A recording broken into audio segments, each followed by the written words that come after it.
O título da minha palestra é Em que tipo de mundo hoje nós somos chamados ao testemunho cristão? E eu chamo o mundo em que vivemos hoje de um mundo pagão. Eu tenho uma tese, e ela é assim, que a geração ascendente, a geração milenar, é a primeira geração da nossa era moderna a receber uma cosmologia neopagã, plenamente desenvolvida e disfarçada de visão correta da história, que exige ser inscrita nas políticas públicas. É, de fato, uma cosmologia bem elaborada, que é uma visão de mundo a respeito da natureza da existência, e é totalmente pagã. E eu produzi esses materiais, e o objetivo da minha palestra também é, de fato, tentar descrever para a geração do milênio que a cultura em que eles vivem agora, em que nasceram, veio de algum lugar. Não é algo neutro. Está sendo afetado por noções profundamente anticristãs, que estão disfarçadas como se fossem verdade. Mas creio que para os cristãos em geral, não apenas para a geração do milênio, precisamos saber exatamente o que é esse pensamento. E apenas para dar uma ideia do tipo de pensamento que se consolidou no Ocidente nos últimos anos, eu quero citar uma declaração de Jeremy Rifkin, que em 1983 declarou isso. Vocês vão ficar surpresos. Não nos sentimos mais como hóspedes na casa de outra pessoa. E, portanto, obrigados a adequar o nosso comportamento a um conjunto de regras cósmicas pré-existentes. É a nossa criação agora. Nós fazemos as regras, nós estabelecemos os parâmetros da realidade. Nós criamos o mundo e, porque o fazemos, não nos sentimos mais dependentes de forças externas. Nós não precisamos mais justificar o nosso comportamento, porque agora nós somos os arquitetos do universo. Nós somos responsáveis por nada além de nós mesmos, porque somos o reino. Nós somos o poder e a glória para todo o sempre. Esse homem é um pensador importante na União Europeia desde 2002. Ele estabelece, de fato, o modo de pensar da cultura atual. E senti que na semana passada recebemos no horário nobre da televisão uma declaração clara de que essa noção de como pontamos o mundo foi dada na CNN pelo âncora Chris Cuomo, que declarou programaticamente na semana passada: nossos direitos não vêm de Deus, eles vêm do homem. Essa é a cultura do horário nobre da televisão que os nossos jovens estão ouvindo e estão comprando como verdade. Este é o mundo em que somos chamados a proclamar a verdade do Evangelho. E a criação dessa cosmologia, e com isso eu quero dizer uma maneira coerente e bem elaborada de ver as coisas, foi desenvolvida nos últimos anos. Em 1993, a revista The Nation disse o seguinte: se a causa dos direitos dos homossexuais foi há 22 anos, uma pequena e desprezada minoria sexual, sobreviver e eventualmente ter sucesso, ela precisará inventar para si mesma uma completa cosmologia. E penso que observamos no período recente da nossa própria história o desenvolvimento dessa cosmologia. E talvez o sucesso dessa maneira de pensar seja porque a cosmologia cristã se dissipou nas mentes das pessoas no Ocidente.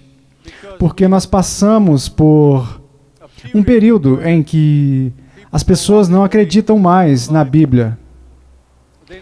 Eles não acreditam mais que o que dizemos é a verdade. Há uma longa história nisso.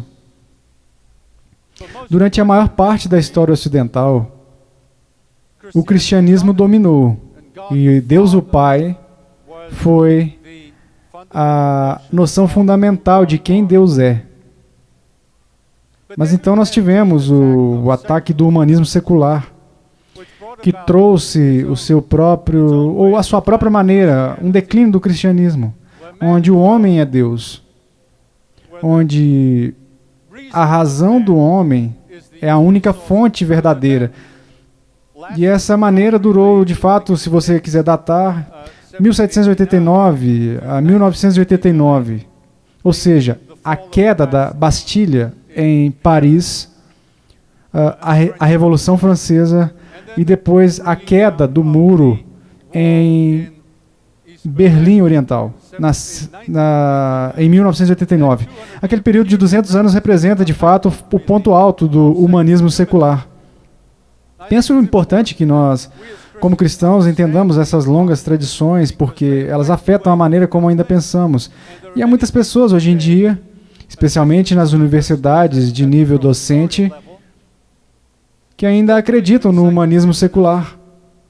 Mas a coisa mais estranha aconteceu. No final do século XIX e durante o início do século XX, enquanto esses humanistas seculares, com a sua arrogância, previam o fim da religião, e de fato, vocês se lembram, Marx disse que era o ópio das pessoas. Jung disse que era uma deficiência psicológica da qual você precisava ser curado. E em nosso tempo, curiosamente, nós estamos vendo o declínio do humanismo secular. Não é mais, em certo sentido, a ferramenta massiva do diabo para atacar a verdade cristã. Porque o que está surgindo para substituir isso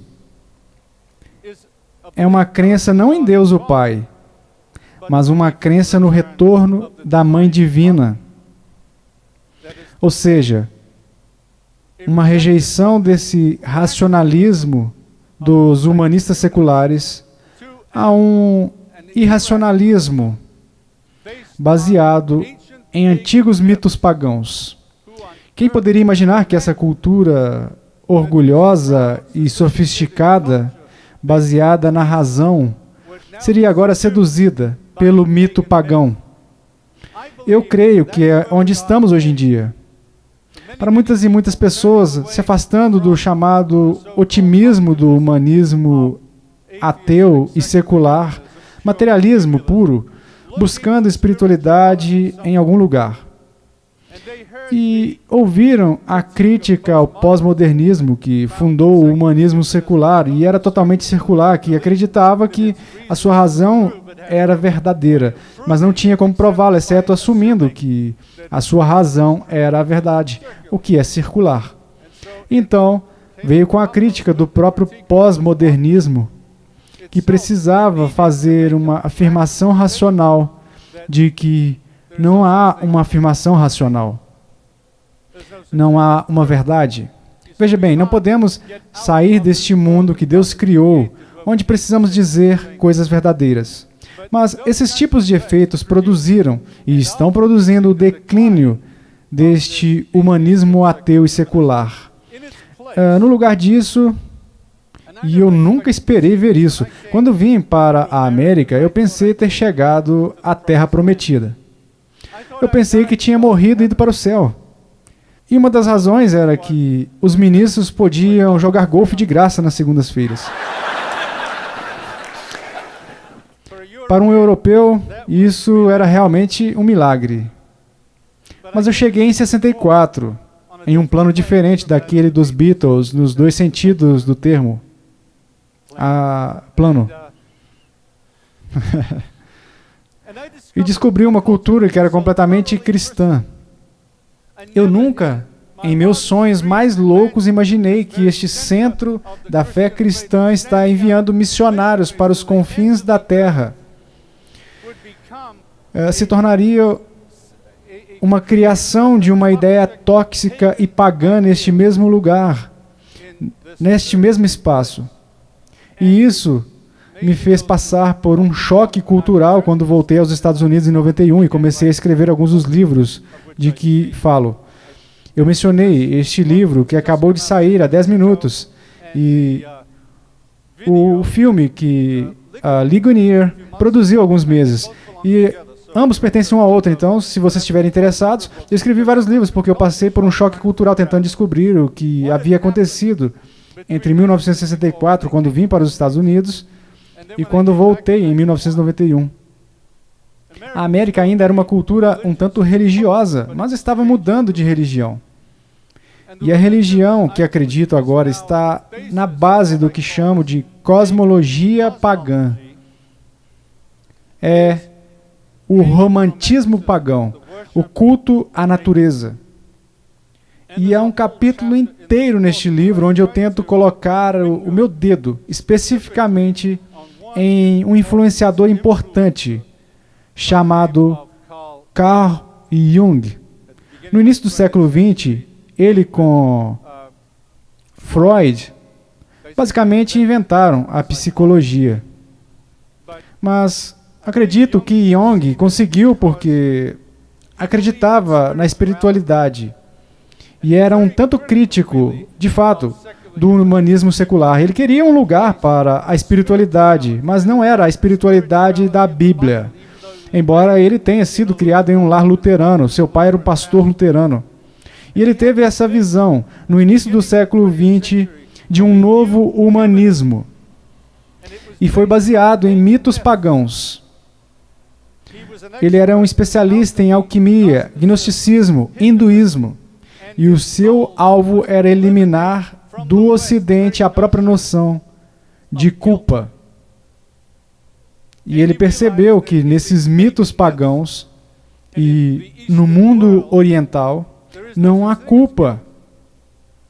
E a razão é porque nesses sistemas pagãos você é capaz de ver os opostos entrando em conflito e você mesmo os une. Uma revitalização total do bem e do mal, onde você traz o que pensa ser bom e mal e os une. Você transcende-os e você é um ser humano maduro, aceito.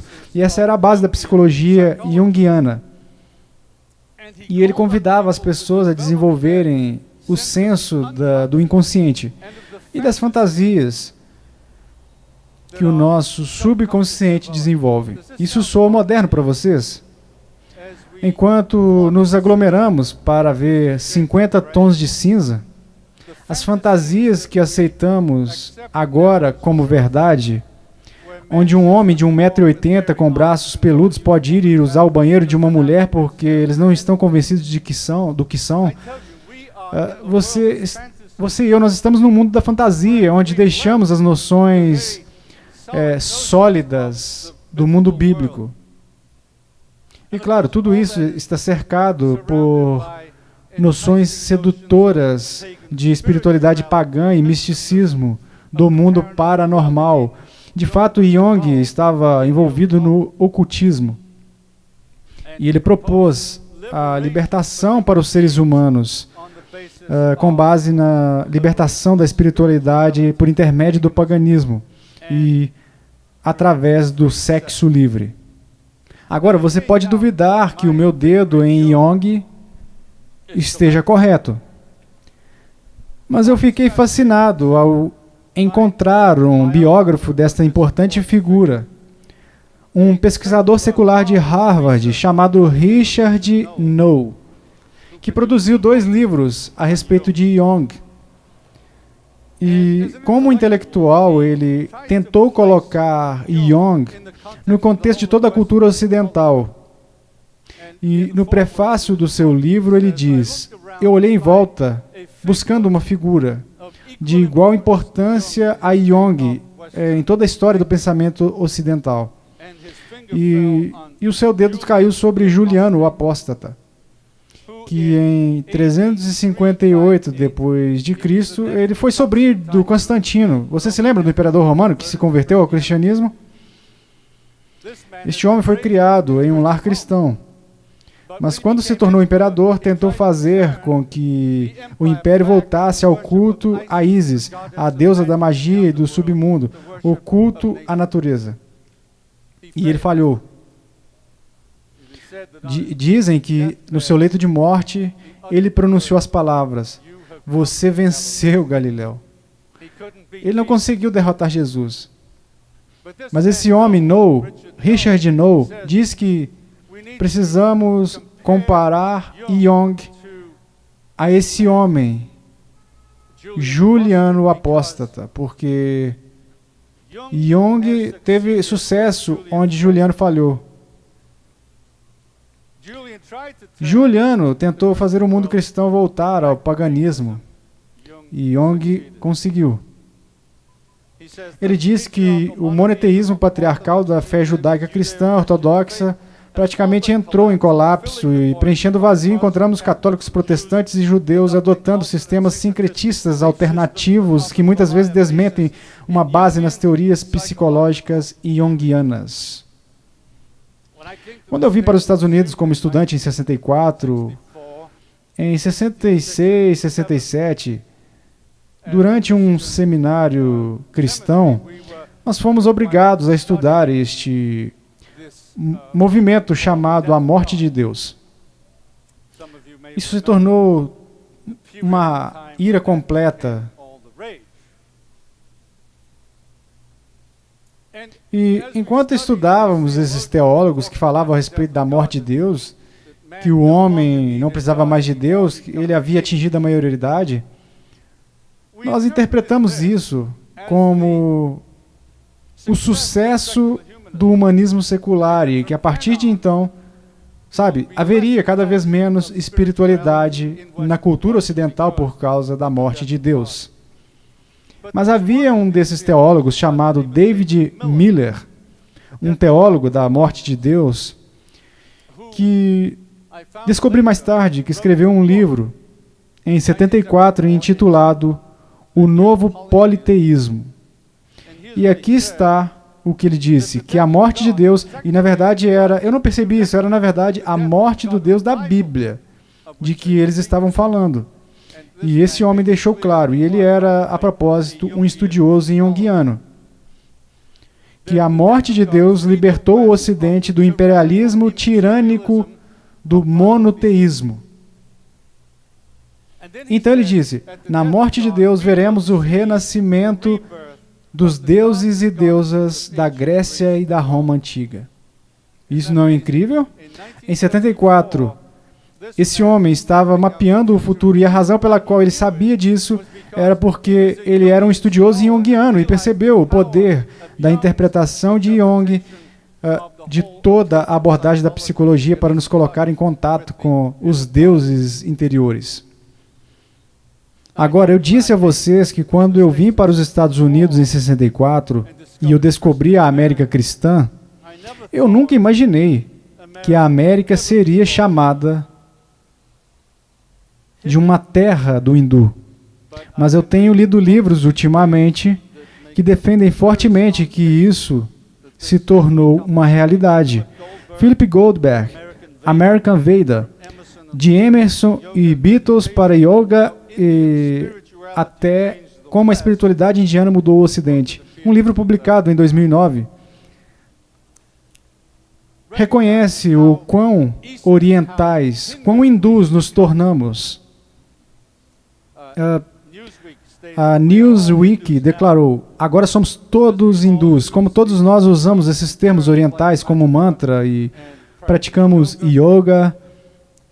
E esse homem, Philip Goldberg, disse que a identidade ou a noção que a América está adotando agora é a noção hindu de Advaita. A-D-V-A-I-T-A. Advaita. E para minha surpresa, eu descobri o que significava. Não. Não, simplesmente não. Acabei de produzir um livro intitulado 1 ou 2. E o que eu estou tentando dizer nesse livro é que há apenas duas religiões. Uma religião enfatiza que tudo é um. Então, a religião bíblica que diz que tudo é dois, que há a criação. E então, separado da criação está o Criador, que faz dois tipos de existência. Então, nem tudo é um, tudo é dois. Então, aqui nós temos este termo hindu agora sendo engessado por toda a nação, de que tudo é um e não dois. Essa é uma noção anticristã fundamental. Vocês conseguem entender isso? Este é o mundo no qual nós somos chamados, veja bem, para pregar o Evangelho em nossa geração. E essa mudança, Philip Goldberg descreve. Desta forma, a América está engajada em reconfigurar o sagrado comparável ao grande despertar do século XVIII. Oh, que mudança, hein? Oh, que avivamento espiritual ao reverso. Ora, vocês podem se perguntar se o que eu estou dizendo é de fato real. O quanto isso está nos afetando? Bem, eu sei que esse tipo de visão alcançou altos cargos de poder. Nos anos 90, Gene Houston, um canalizador que eu ouvi dando palestras a uma mulher brilhante, foi o conselheiro espiritual e uma ponte de Hillary Clinton para entrar em contato com o espírito de Eleanor Roosevelt. E durante esse período, Gene Houston produziu um livro, ao mesmo tempo em que ela estava nos corredores do poder na Casa Branca. Saiu o livro dela intitulado A Paixão de Ísis e Osíris. Então, em certo sentido, você poderia dizer, de fato, o Jung conseguiu. O Juliano falhou em devolver o mundo a Ísis, mas agora Jung conseguiu. E nós vemos isso neste livro. Estamos diante, então, de uma cosmologia, de uma cosmovisão que está comprometida com a destruição de uma cosmovisão cristã ao propor algo supostamente ainda superior. É abrangente. Eu chamo de unicismo. Apenas para ser simples. Eu tenho uma mente simples e descobri que muitas outras pessoas também têm. Então, nos damos bem.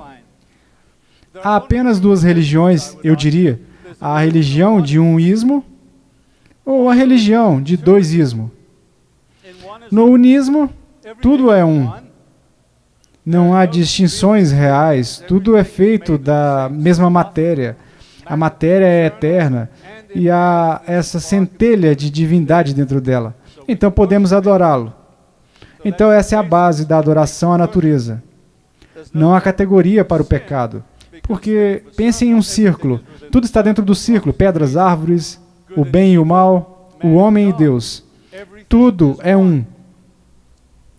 E então, nesse círculo, a gente pode fazer o que a gente quiser fazer. Podemos inventar gênero, casamento. Temos tolerância para todas as religiões, todos os estilos de vida. Enquanto no biblismo, temos a sabedoria de Deus baseada em seu ser, totalmente separado das coisas que Ele criou. Essa é a mensagem da Bíblia, desde a primeira declaração na Bíblia. No princípio, Deus criou os céus e a terra. Tudo mais na Bíblia, daquele estágio em diante, é puro comentário a respeito daquela profunda verdade de que Deus está separado da criação. Eu tenho como prova C.S. Lewis. Dizer que Deus criou a natureza e, ao mesmo tempo, colocar Deus e a natureza relacionados também os separa. O que faz e o que é feito devem ser dois, não um. Qualquer um que possa citar C.S. Lewis deve ser bom. Mas veja, essa noção de dois ismos dominou no Ocidente desde a derrota de Juliano, o apóstata. Mas agora vemos esse unismo chegando tão poderosamente no nosso tempo. uma espécie de autojustificação, todo inclusivo, cosmologia revestida de pseudo-valores liberais de diversidade, autoexpressão, justiça, paz, tolerância, igualdade, autoafirmação, direitos civis, proteção igualitária, não discriminação, empoderamento pessoal e florescimento humano. Quem não poderia comprar essa nova visão da existência?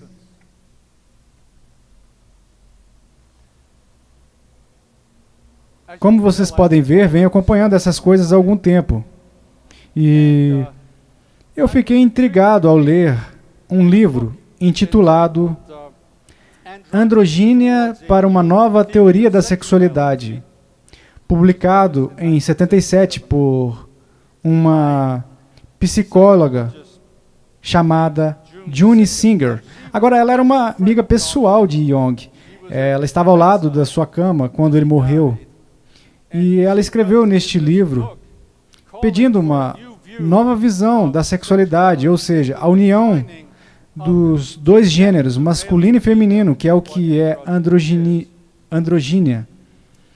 E neste livro ela procura levar adiante a visão de Jung de um novo humanismo. E aqui está o que ela diz: o que está reservado à medida que avançamos em direção à longa conjunção dos opostos é a união de todas essas categorias diferentes em uma.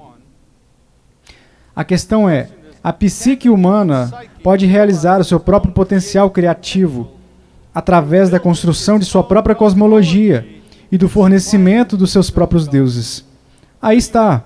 Veja, imediatamente esses novos pagãos querem desenvolver não apenas uma experiência pessoal por meio da meditação e da iluminação individual, mas eles querem desenvolver toda uma cosmovisão que possa ser aplicada a toda a cultura. Em 2011, eu entrei na internet para um webinar intitulado Além do Despertar, o futuro da prática espiritual. Você pode se perguntar o que aconteceu com a nova era. Ora, a nova era tornou-se dominante, isso é tudo. Ninguém mais usa o termo. Mas você pode dizer que se tornou popular, porque agora as pessoas dizem: eu sou espiritual, mas não sou um religioso. Vocês já ouviram essa frase muitas vezes, não é mesmo? Veja bem, a nova era se tornou cósmica. E este título, Além do Despertar, o futuro da prática espiritual, apresentava todos os proponentes da velha e da nova era neste programa, pressionando, buscando pela prática futura, alguma visão futura de como poderíamos aplicar essa experiência individual agora para toda a cultura. E um deles, Ken Wilber, um brilhante filósofo, produziu um livro intitulado A Teoria de Todas as Coisas. Então, eu pude ver toda a sua intenção se desenvolvendo durante a sua carreira. Todas as coisas, baseado nessa noção fundamental, neste princípio de unismo. E vemos isso em ação agora. Especialmente em um livro que eu aprecio e tenho certeza que a Rosária vai confirmar que o que eu estou dizendo é verdade. Por um estudioso que, de fato, não traz o cristianismo na sua argumentação em seu livro. Está Tudo Bem Ser Gay. Onde ele fala sobre uma racionalização abrangente. Onde, nessa racionalização da expressão da multissexualidade, como a Rosária disse, a aceitação é exigida. E nenhum outro ponto de vista é permitido. Vocês notaram isso recentemente. Não há debate. Nós somos silenciados. Esta é uma racionalização deliberada de algo que Deus não aceita. Mas nós não podemos ouvir as afirmações que a Bíblia diz. Devemos racionalizar as nossas vidas. Apenas algumas linhas de Robert Hilley. Ele diz: o poder da racionalização impulsiona a guerra cultural. pode extrair a sua energia do desespero, mas é ainda mais poderoso por isso. Desde a racionalização fracassada, você não pode falhar, você vê, significa autorrecriminação. O fracasso deve ser evitado a todo custo. É por isso que a racionalização é animada por um sentimento tão vivo de autojustiça e indignação. A acusação de discurso de ódio, como a necessidade de autojustificação, exige a cumplicidade de toda a cultura. As resistências não podem ser toleradas porque são repressões em potencial. Veja bem, por trás dessa agenda gay, não está simplesmente concedendo direitos civis a algumas pessoas e elas irão embora e serão felizes. É, na verdade, toda uma reconstrução da maneira como pensamos sobre a existência. Você poderia dizer isso se soubesse da declaração do Manifesto de Libertação Gay, em 1972, que diz: a igualdade nunca será suficiente. O que é necessário é uma revolução social total, um reordenamento completo da civilização, incluindo os aspectos mais básicos da sociedade, instituição, a sociedade patriarcal. Isso foi escrito em 72. Ora, eu diria que a agenda gay é simplesmente a ponta do iceberg de uma ideologia que quer reinventar a noção de civilização. Agora, eu entendo o que os meus amigos hippies dos anos 60 queriam dizer quando eles estavam dizendo: ei, ho, o que você sabe? A civilização ocidental tem que acabar. O que isso significa? Agora eu entendo. Nós estamos na presença de uma cosmologia que é tudo. Coloque os seus limites do pensamento aqui. Uma mesmice homoscomológica, igualitária e abrangente, também conhecida como unismo totalizante. Tenho certeza de que vocês entenderam tudo isso. Em outras palavras, como isso é impulsionado por 1,7% da população agora identificada como homossexual. Por trás disso está uma visão de mundo massiva de igualitarismo ou unismo, onde todo igualitarismo significa que tudo é igual, que é exatamente o que é um unismo. E assim tudo deve ser desconstruído. Qualquer noção de moralidade sexual deve desaparecer, todo sexo é bom. Eu tenho certeza que vocês leram há algumas semanas sobre a jovem que está planejando se casar com o pai. Em Londres, a Selfridges, que é uma loja de departamentos maravilhosa onde você pode comprar qualquer coisa, está desenvolvendo agora 3 andares de roupas sem identificação de gênero. Vocês podem imaginar tentar encontrar algo para si mesmo? 3 andares, sem nenhuma indicação de qual é o gênero da roupa. E é isso que eles dizem, é um espaço onde a roupa não é mais vista com valores diretivos de gênero, permitindo que a moda exista como uma expressão mais pura de si mesmo. Vocês estão vendo? Nós estamos sendo reinventados. E o que é pior, na verdade, é que no último ano, os alunos reclamaram da administração do Dartmouth College por causa da sua agressão institucional e estrutural em suas estruturas racistas, classistas, sexistas, heterossexistas, transfóbicas, xenofóbicas e capacitistas, tudo em nome da igualdade. Esse é o nivelamento que está planejado para ocorrer.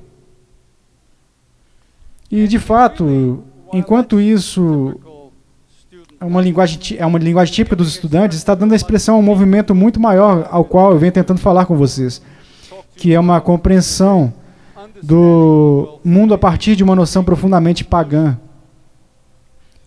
E esse pensamento que foi adotado por alguns líderes-chave é expresso por Richard Tarnas em A Paixão da Mente Ocidental. Para aqueles de vocês que gostam de ler livros, Richard Tarnas é um brilhante intelectual pagão, um católico romano apóstata. em meio que o comparo a um Van Til do paganismo. Então, se você gosta de Van Til, leia esta versão alternativa. Ele fala sobre um poder crescendo, pois muitos movimentos se reúnem agora no palco intelectual como se para algum tipo de síntese climática. E ele acredita que a psique coletiva está nas garras de uma poderosa dinâmica arquetípica na qual a mente moderna há muito alienada, o racionalismo, está quebrando através das contradições do seu nascimento entre dois sistemas para alcançar o romantismo pagão.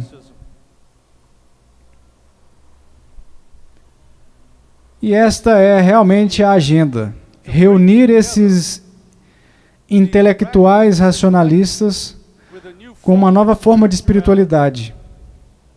E, curiosamente, e eu entro nisso no meu livro, mas não posso entrar nisso aqui agora, Carl Jung é visto como a ponte-chave, sendo aceita como psicólogo e cientista, mas na verdade seu trabalho é baseado no ocultismo. Ele é a chave para reunir os ateus e esses espíritas pagãos no palco do que é chamado de era pós-secular. Vocês ouviram o que eu disse? Eu não disse a era pós-cristã. Eu não disse a era pós-moderna. Eu disse a era pós-secular. Isso é o que está sendo previsto.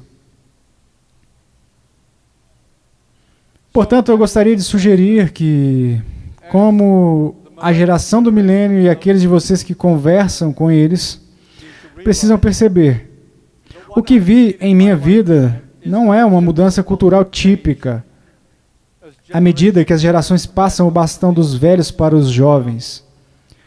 Mas o que aconteceu foi uma mudança religiosa radical e catastrófica, de uma civilização biísta, com todos os seus problemas, para uma civilização unilista, militante, de uma cultura cristã para uma cultura pagã. Acredito que estamos diante de um leviatã ideológico, uma cosmologia pagã minuciosamente elaborada. E é nesse contexto que nós precisamos pregar o Evangelho. Então, o que nós fazemos? Tudo o que eu vou dizer é a minha esperança e é por isso que eu oro. Acredito que a única resposta para uma cosmologia autojustificativa, racionalizante, totalmente inclusiva, baseada na mentira, um ismo, é uma robusta, convincente e corajosa cosmologia da verdade. Dois ismos. Somente um discurso neste nível irá salvar a geração milenar e a nós também, como Igreja de Cristo na Terra. Obrigado.